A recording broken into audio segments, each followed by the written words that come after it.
dear students. Today we are going to discuss about the next topic of chapter sexual reproduction in organism. The topic is the female reproductive unit. In angiosperm flower, this is the structure of angiosperm flower. We have already discussed about this. The female reproductive unit, this structure is the female reproductive unit. It is known as the gynoecium or pistil. The gynoecium or pistil consists of three parts. The basal part is swollen, is called ovary. The ovary is attached. The longitudinal part is known as style, and the style जो होती है उसका uppermost part होता है, it is the flattened or disc-like structure, is called stigma. Stigma जो है वही place है where the pollen grains are trapped during pollination. Pollination के time पे pollen grains यहीं आएंगे. Then pollen tubes emerge from these portion. यहाँ से pollen tube जो कि वो emerge होगी. Inside the ovary, the many ovules are present, and the ovaries consist of many carpels. This is the structure of the TS of ovary. We have already discussed about in this structure in your previous class. अगर हम इस structure को देखें तो there are four chambers present है. These chamber is known as the locule, and the whole portion, the chamber वाला जो पूरा portion है यहाँ से लेकर यहाँ तक, it is known as the carpel. So there is the four carpels and four chambers is present in these structures, and the oval shaped structure present it is known as the ovule. It is attached from the placenta. Then this ovary is known as the tetracarpellary because there are four carpels. The number of the carpels, the based of the number of the carpels, the ovaries are different types. In this diagram, the monocarpellary ovary, it means the single carpels are present in this. For example, P में कैसा होता है, एक single carpel होता है. It is the bicarpellary because there is two carpels are present. For example होता है brinjal है, टोमेटो है, सोलेनेसी के मेंबर्स जो होते हैं, दतूरा वगैरह जो है हम लोगों ने किया था 11 में, तो बाइकार्पलरी ओवरी होती है. दिस इज नेक्स्ट जो है वो ट्राइकार्पलरी ओवरी जो होती है, it is present in the Poaceae family और Gramineae family. For example wheat, rice, allium family जो हम लोगों ने पढ़ा था, एलियम सेपा. देन उसके बाद में टेट्राकार्पलरी फोर चैम्बर्स प्रेजेंट होते हैं. The number of the ovules are each carpel in different in their species. Then the carpels are fuse. अगर ये कार्पल्स आपस में जुड़े हुए हो तो this type of ovary is known as syncarpous. इसको हम क्या कहेंगे, syncarpous. And when the carpels are free from one another, एक दूसरे से ये क्या है, फ्री हैं, अलग अलग हैं. This type of ovary is known as apocarpous. Syncarpous ovary जो है, इट इज, इसका एग्जांपल है आपके रोज है. सिनकार्पस का आपके एग्जांपल है पेपरवर है, सोलेनम है.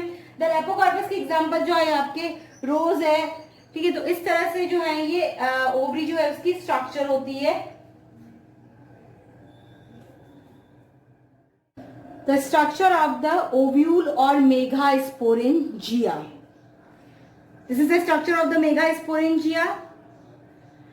जैसे हम लोगों ने माइक्रोस्पोरेंजिया पढ़ा था जो कि मेल रिप्रोडक्टिव यूनिट का एक पार्ट था, and this is the part of the female reproductive unit. अगर हम देखें तो इस स्ट्रक्चर में जो ये ओव्यूल है, it is attached to the placenta. ये कहां से अटैच होता है, प्लेसेंटा से अटैच होता है by a short stalk-like structure, and this structure is known as funicle. क्या कहते हैं इसको, फ्यूनिकल कहते हैं.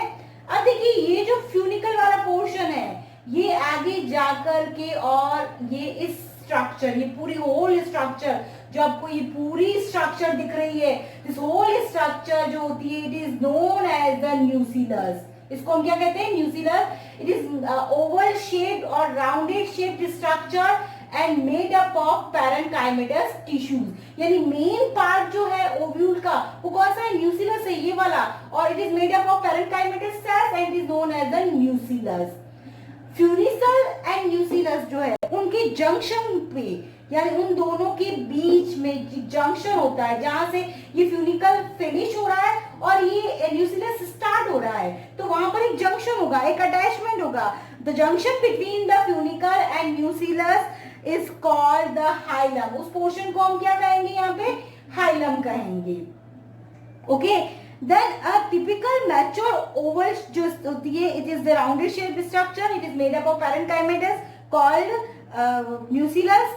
अगर हम देखें तो the nucleus is surrounded by a two productive envelopes. The outer layer is known as the outer integument and अंदर वाली जो होती है it is known as the inner integument. It is productive in nature. ये दोनों क्या करती है, इसको प्रोटेक्शन जो हो रहा है वो प्रोवाइड कराती है। अगर हम देखें तो द ओवल जो है, ये ओव्यूल जो है, ये it is enveloped almost completely by the integuments. ये पूरा का पूरा जो है कवर है इंटेगुमेंट से, बट एक जगह पर यहाँ पर क्या होगा, leaving a small opening at the apical part. Apical part पे एक स्मॉल ओपनिंग है, it is known as the micropyle. यानी आउटर इंटेगुमेंट और इनर इंटेगुमेंट पूरे को कवर कर रखा है, लेकिन एक जगह पर ये छूटा हुआ है, यहाँ पर ये एब्सेंट है, it is known as the micropyle.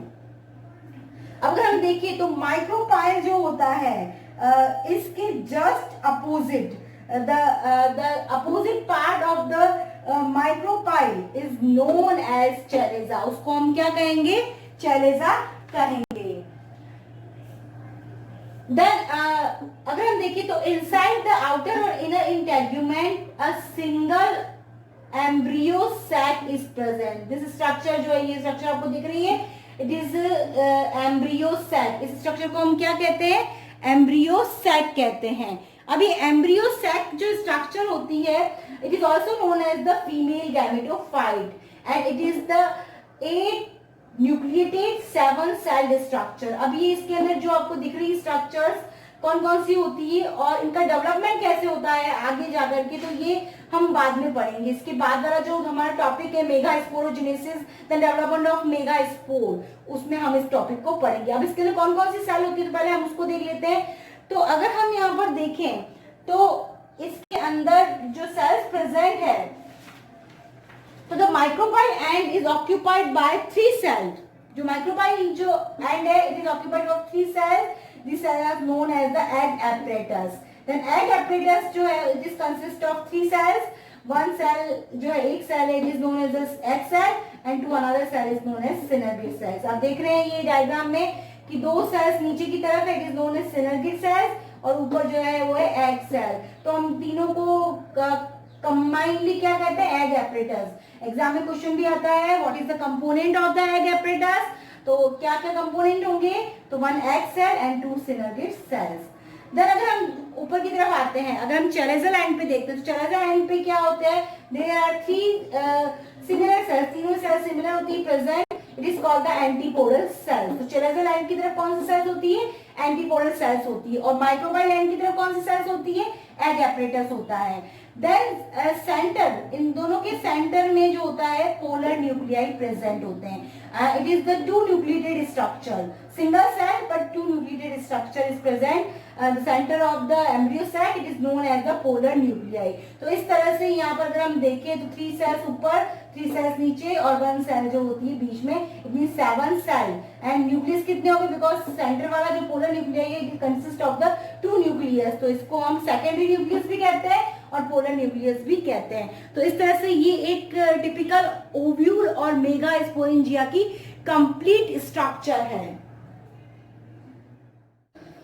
Mega sporogenesis, megasporogenesis it means, इसकी डेफिनेशन क्या हो जाएगी, the process of the formation of haploid megaspore from the diploid megaspore mother cell through meiosis is called megasporogenesis. It means यहाँ पर हम लोग megaspore का formation कैसे होता है उस प्रोसेस को पढ़ेंगे।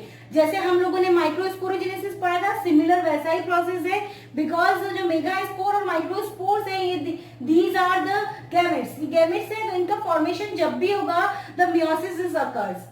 अब देखिए कैसे होता है, तो the in micropylar region the nucleus contain cells with dense cytoplasm and prominent nucleus which is differentiated into a single megaspore mother cell. क्या होगा कि माइक्रोबाइल रीजन जो है इनिशियल स्टेज पे क्या होगा, ये जो ओव्यूल की स्ट्रक्चर है इनकी सेल सारी सिमिलर होंगी, सारी की सारी सेल जो होती है it is made up of the parenchyma tissues and the whole cell are similar in shape and size, but कुछ सेल्स इनमें से क्या हो जाएगी, बिकम एक्टिव, वो एक्टिव हो जाएंगी, साइज में लार्ज हो जाएंगी, प्रोमिनेंट न्यूक्लियस हो जाएगा उनके अंदर, dense cytoplasm and it act as a megaspore mother cell. Megaspore mother cell जो होगी इट अंडरगोज मियोसिस. सबसे पहले उसमें मियोसिस फर्स्ट होगा, then to form the megaspore dyad. क्या बनेगा, मेगास्पोर डायड बनेगा. आप देख सकते हैं साथ साथ में मैंने फ्लो चार्ट की डायग्राम भी बना रखा है. ये मेगास्पोर मदर सेल है, MMC it means megaspore mother cell. Then इसमें मियोसिस फर्स्ट होगा, then to form the megaspore dyad, then उसके बाद में it undergoes the meiosis second. Meiosis second होने के बाद यहाँ पे बनेगा मेगास्पोर टेट्राड. जैसे माइक्रोस्पोर टेट्राड बना था वैसे ही मेगास्पोर टेट्राड का फॉर्मेशन होगा. बट यहाँ पर क्या होगा कि जो मेगास्पोर टेट्राड की जो सेल्स हैं उनमें से 3 सेल्स आर डीजनरेटेड. 3 सेल्स जो होंगी टेट्राड की वो डीजनरेट हो जाएगी. Only 1 cell is functional and to form functional megaspore. And ये वाली जो एक सेल जो बची हुई है ये ही जाकर के आगे further develop into female gametophyte. आगे जाकर के फीमेल गैमेटोफाइट जो होगा जिसको हम एम्ब्रियो सैक भी कहते हैं उसका जो होगा फॉर्मेशन एक सिंगल फंक्शनल मेगास्पोर से ही होगा. अदर 3 जो होगी वो डीजनरेटेड हो जाएंगी. तो इस तरह से सिंगल जो मेगास्पोर मदर सेल जो होती है it is form a single megaspore. But अगर हम माइक्रोस्पोरोजेनेसिस प्रोसेस में देखें तो वहां पर कितने single pollen mother cell contain और form the 4 microspore, 4 haploid microspore. But यहाँ पर एक ही बनेगा. तो ये दोनों में डिफरेंस भी हो जाएगा कि माइक्रोस्पोर जो होते हैं उनका फॉर्मेशन तो 4 बनते हैं वो थ्रू माइक्रोस्पोरोजेनेसिस, एंड मेगास्पोरोजेनेसिस से बनते तो 4 है बट उनमें से 3 डीजनरेट हो जाते हैं. फंक्शनल मेगास्पोर जो होता है वो सिंगल एक ही रहता है. Development of female gametophyte. In this topic we will discuss about the how to develop the female gametophyte from a single megaspore. इससे पहले हम लोगों ने पढ़ा था मेगास्पोरोजेनेसिस प्रोसेस. तो हमने देखा था कि मेगास्पोरोजेनेसिस प्रोसेस के बाद में the 4 haploid megaspores are formed, but the 3 megaspore are degenerated and only 1 megaspore is functional and to form whole embryo sac or female gametophyte. This development is known as the monosporic development because एक ही single megaspore जो होता है उससे complete embryo sac का development होता है. तो this process is known as the monosporic development. Mono में single, sporic means spore, megaspore से रिलेटेड है. तो अब देखिए किस तरह से होता है. तो megaspore is the first cell of the female gametophyte. जैसे हम लोगों ने पढ़ा था कि pollen grain is the first cell of the male gametophyte, उसी तरह से the megaspore is the first cell of the female gametophyte. This is a functional megaspore and the functional megaspore जो है it is divide mitotically and to form 2 nucleus. Next देखो इसमें mitosis division होगा. Then क्या बने हैं यहाँ पर 2 न्यूक्लियस जो है उनका फॉर्मेशन हुआ है. ये जो न्यूक्लियस है it move to opposite poles forming 2 nucleated embryo set. ये दोनों न्यूक्लियस जो बने हैं ये सेंटर से दोनों अपोजिट पोल्स पे मूव होना स्टार्ट होंगे. नेक्स्ट डायग्राम में आप देख रहे हैं दोनों जो है अपोजिट पोल पे पहुंच चुके हैं. अब वहां पर जाकर के the 2 daughter nuclei undergo another mitotic division and giving rise to 4 nucleated stage. अब इन वापस से again mitosis division occur and to form 4 nucleus. Then again mitosis division होगा and give rise total 8 nucleus. कितने बन गए यहाँ पर? 8 nucleus बन गए हैं. दोनों opposite pole पे है. एक तो चेरेजल रीजन पे और एक है माइक्रोपाइलर रीजन पे. अब हम देखें यहाँ पर तो आगे जाकर के जब थर्ड माइटोसिस डिवीजन कंप्लीट होता है उसके बाद में these cells, इनसे सेल्स बनना स्टार्ट हो जाती है एंड ये अरेंज होती है. द चेराजल साइड पे जो सेल्स अरेंज होती है, these cells is known as the antipodal cells. And the micropylar regions जो होती है, इन पे जो सेल अरेंज होती है, these are known as the egg apparatus. और it is consist of the 3 cells, 1 egg cell and 2 जो है वो है synergid cells. देन सेंटर में क्या होगा, यहाँ इन दोनों से एक एक न्यूक्लियस जो होगा सेंटर में आ जाएगा. 3 तो न्यूक्लियस ऊपर रह गए, 3 नीचे रह गए. ऊपर जो है it form the antipodal cells and नीचे वाले जो है उन्होंने एग एपरेटस का फॉर्मेशन किया. और जो सेंटर में यहाँ से एक मूव यहाँ होगा और एक मूव यहाँ होगा और सेंटर में आ जाएंगे और it form the polar nuclei और सेकेंडरी न्यूक्लियस. यानी यहाँ पर 2 न्यूक्लियस है, सेल सिंगल है. अगर हम देखें तो टोटल यहाँ पर कितनी सेल्स है, तो 3 सेल्स ऊपर की तरफ है, 3 सेल्स नीचे की तरफ है. इट मींस चेराजल रीजन पे एंटीपोडल सेल्स 3 सेल्स है एंड माइक्रोबाइलर रीजन पे 3 जो है वो एग एपरेटस सेल्स है. एंड सेंटर में 2 सेल्स हैं, और सॉरी सिंगल सेल है एंड 2 न्यूक्लियस है. तो सिंगल सेल एंड 2 न्यूक्लियस वाली स्ट्रक्चर जो होती है, it is known as the secondary nucleus और पोलर न्यूक्लियाई. दस अगर हम देखें यहाँ पर तो दिस स्ट्रक्चर जो है it is the 8 nucleated or 7 cell embryo set structure.